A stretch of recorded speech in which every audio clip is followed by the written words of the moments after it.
So this is a pretty interesting sequence. So you have a sub n is equals to, you have n here, then 2 to the 1 over n minus 1, like that. Okay, so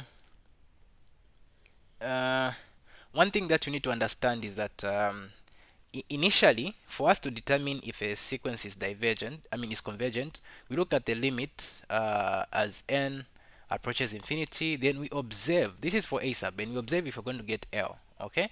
So now we are going to use a similar thing here. So if you are performing direct substitution here, you observe to say you're going to have infinity here. Then if you plug in infinity here, you're going to have like 1 over infinity. That would be a 0, right? So 2 to the power 0 is a 1. So you have like 1 minus 1 in the brackets. That would be a 0. So you have like infinity multiplied by 0. This is the form that we have. So how am I going to try to manipulate this? Okay, how am I going to try to manipulate this? Because I want to try to find something that's I can properly evaluate. Okay, I can properly evaluate. I'm not just going to conclude and say, okay, 0 by infinity is equals to 0. So what I'm going to do here is that I'll let x be equals to 1 over what? 1 over n, which is this one here. Okay, so meaning I'm going to rewrite this one here. So this is going to be this is going to become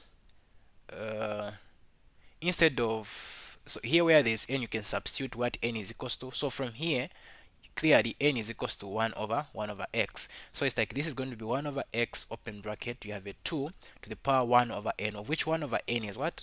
1 over n is x here. Okay, so I've just let this power here be equals to some parameter x in this case. It's not like there is some theory somewhere where I get this one. It's still the same power that you have here. Just want to try to simplify it. So this is minus 1 here, like that. So now let's now change the limit, and again here, since we have n, let's look at because we'll no longer have n, we're going to have x. Since here this has x, so what is x approaching? Okay, what is x approaching? So from here, if n approaches infinity, what is x going to be approaching using this one?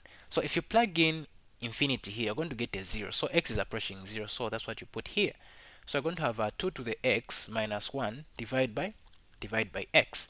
Observe to say direct substitution here gives you what? A 0 in the denominator, and that's what you need to avoid. And remember, from differential calculus we learned about L'Hopital's rule.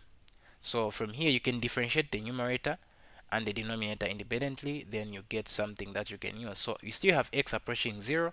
So if you differentiate the denominator, you get a 1. Then the numerator, this gives you a 0.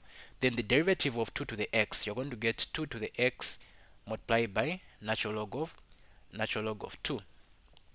Okay, natural log of 2, like this. So now evaluate. Plug in a 0 here. What do you have? You have 2 to the 0, which is a 1. So clearly, this just ends up to be natural log of 2, like that. So this one here, it converges to natural log of 2.